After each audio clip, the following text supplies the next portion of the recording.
I can't believe that I'm saying this, but it is the last episode in the Pulse Decide series. I want to take this opportunity and show off the character builds and just in general the progress that we have made on this account. Trial Spiral Abyss once again. And honestly, just in general, talk about my reflections on this series, maybe give you some behind the scenes. This account, if you haven't been following this series since the very beginning, was created on the 8th of September. I specifically made the birthday of the account be set on the date that I started it. As you know, the main point of this series was to build characters around two mains. The first main is the first 4-star you get, and then the second main is the first 5-star you get. The first 4-star was Fischl. Originally, I wanted this team to be a taser team, but I'm not gonna lie, I kind of struggled with building a fully functional, strong team for Fischl. So I ended up switching some characters around and we ended up with this. This is kind of a quick bloom / taser team with Neuvillette as the main DPS, Fischl sub DPS, and then Sucrose and Baiju are supports. The second bait that we got was the first 5-star we received, and that was Tignari. The problem that I faced while building Tignari team is that he has two really good electro supports. One of them is Fischl, which we can't use because she's supposed to be the main on the auto team. I can't put Fischl and Tignari in the same team in Spiral Abyss. That's just not how the rules of the challenge work. And then a different character that could work really well as a Fischl replacement would be Yaimiko. But the whole point of this account was for me to explore different characters and playstyles that I've never used before. And I am a Yaimiko main, so I didn't want to get Yaimiko for this account. And that's when the savior Kuki Shinobu comes into play. I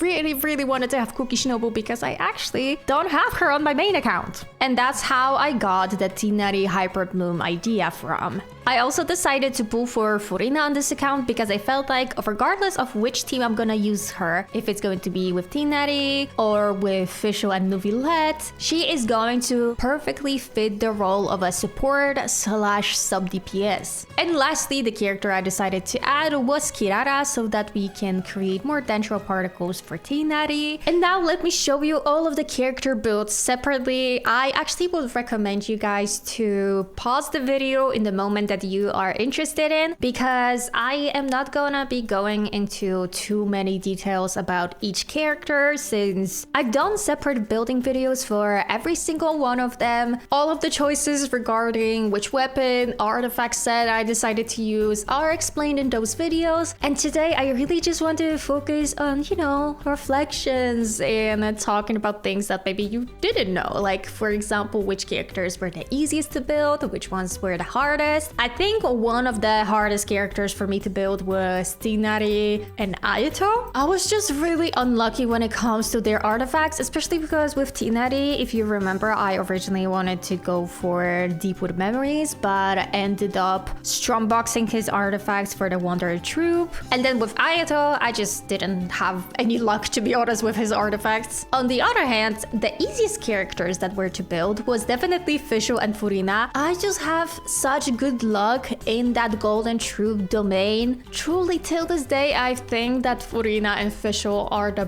best build characters on this account. I'm just really proud with how much we were able to achieve while building them. And I guess that also kind of shows you how much luck you have to have in artifacts in order to build them. Another thing that I wanted to show off is just like random information about the account. So for example, the fact that we are AR56. Our exploration progress, you're gonna very quickly notice, starts going down after, I think, Inazuma, because Inazuma is still pretty explored. I remember that I was exploring it to farm Primo Gems, and then we get into Sumeru. It's not bad, right? But then you start going here, and then you start going here. Yeah, I have not really been making progress that much after we have completed Inazuma. I stopped even doing the archon quests in Sumeru. As you can see, I literally have an archon quest here, and I've been avoiding this spot like fire because I do not want to get dragged into it. My main goal for this challenge was to defeat the Spiral Abyss, which we have done on the 5th of August 2024. What if we tried to do Abyss just one more time to see if I can perhaps improve my score? I will most probably skip the first 3 floors and just straight up show you the floor 12 because I don't think there's going to be anything interesting really.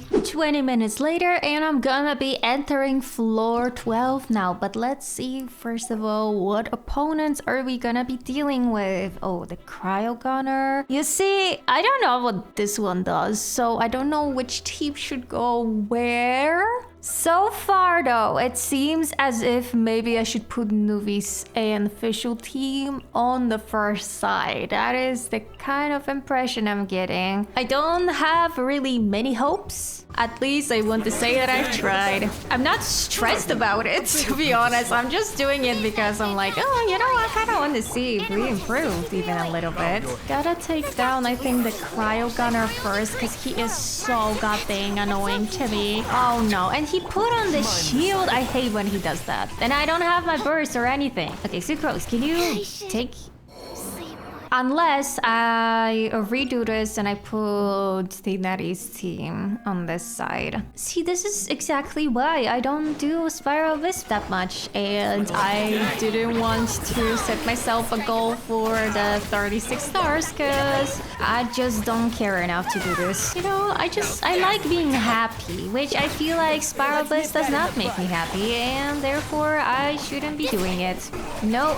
Sorry.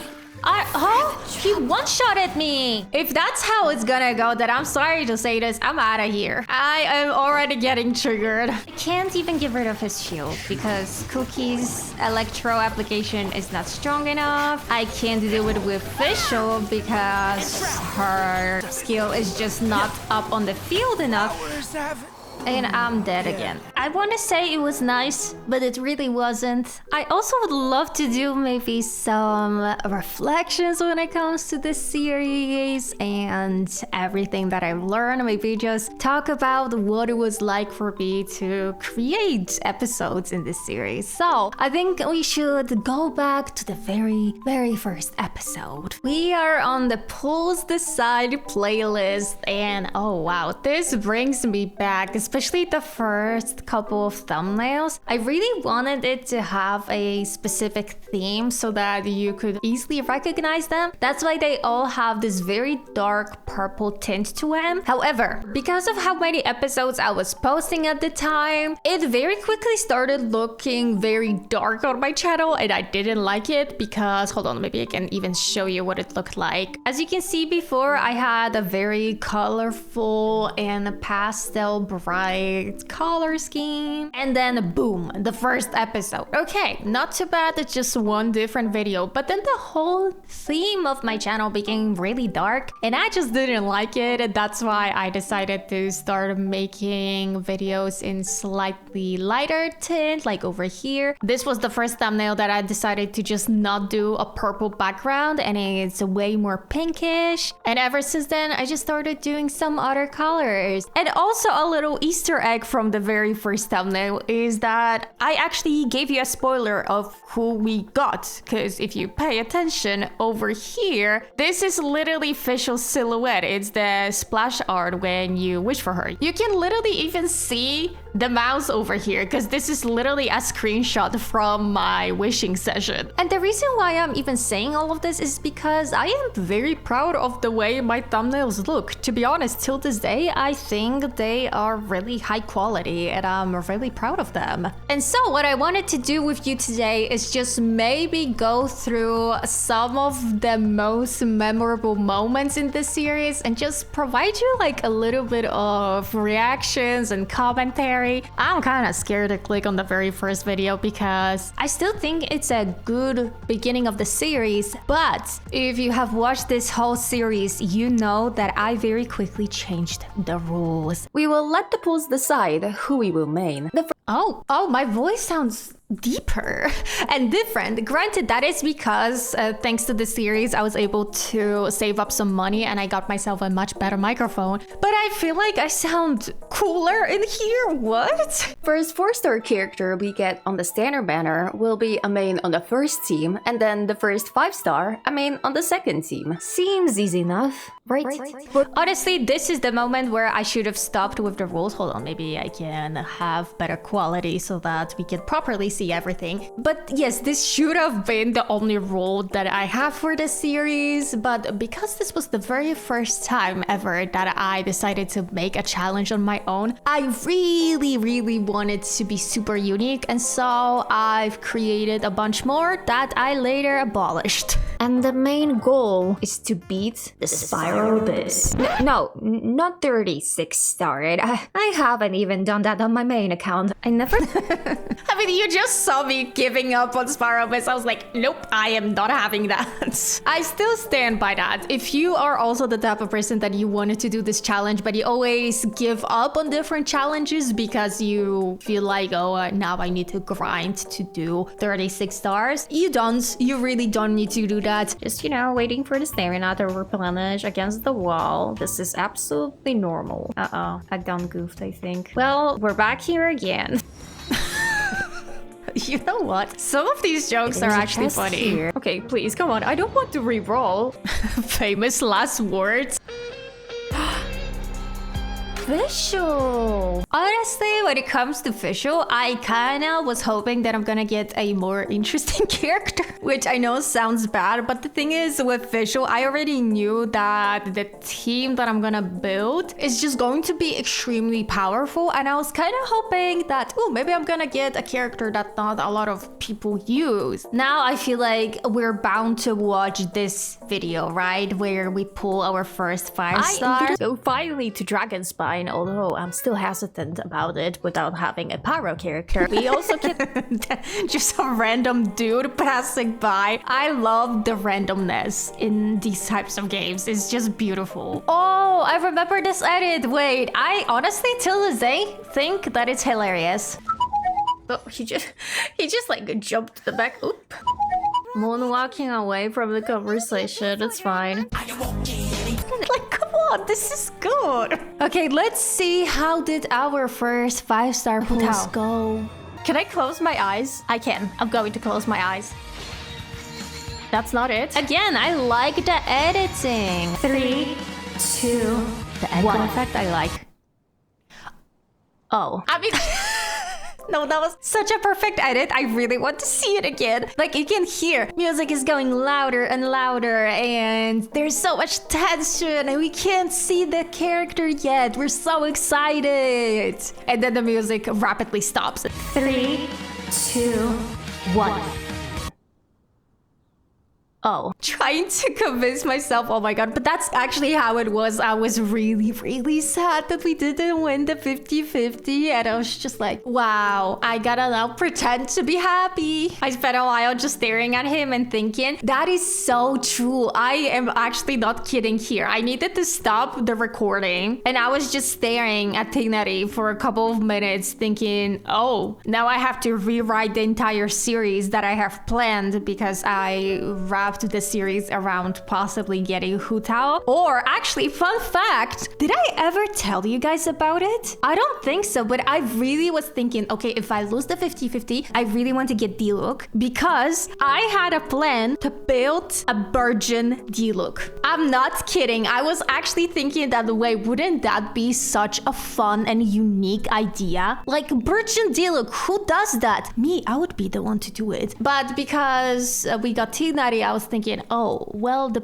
Britain is not really that good of an option anymore for him. And as I said, I was just staring, rethinking all my life choices. So if I were to say which video I had the most fun making, honestly, probably the very first 2 episodes were the most fun for me. It was just something so different and fresh. And the video that I hated the most is this one. This, still till this day, was and will be the bane of my existence. When I say losing all Primogems and my mind for Ayato, I genuinely mean it. And you can hear it in my voice. Listen to how I sound at the beginning of the video. I want to focus on doing things we've never done before. Like, I sound pretty normal over here, right? Then we get into the middle of the video. I don't think I'm gonna grind that much for any other character, if I'm being honest with you. You can already hear that the exhaustion from farming so much was getting to me. And then when you get back to the very end, when we finally got the 5-star, I'm not gonna lie, I wasn't even happy anymore. 3, and that's the last one, and there's Foul, of course. Why wouldn't there be? I sound so tired Got here. an achievement. Listen to how I sound like when I finally get Ayato. I can sleep peacefully. Peace out, everyone. You know, see you next week, maybe. If I can pick myself up from my grave, where I am currently laying. At the end of the day, would I do it again? Nope. Finally, to finish this episode off, I just want to thank every single one of you for watching this series. Doesn't matter if you just started seeing it or you watched it since the very first episode. I'm grateful for all of you and the fact that probably like 80% of you found me thanks to that series. And if it wasn't for you guys, I wouldn't be able to complete it. I wouldn't be able to make it as long as it was. There's going to be so many more things to come in the future, so I hope you're not gonna feel sad about it. And just in case this series is not going away, you're still gonna be able to rewatch it whenever you feel like it. And I'm also a firm believer that with any sort of entertainment media, so with TV shows, book series, or YouTube series, it's best to end the series while it's still good rather than drag it out, milk it until the point that it just doesn't feel good anymore. And that's what I'm gonna do over here. I consider this series finished. I'm really proud of it. And again, thank you so much for being here and for supporting this series to the very end.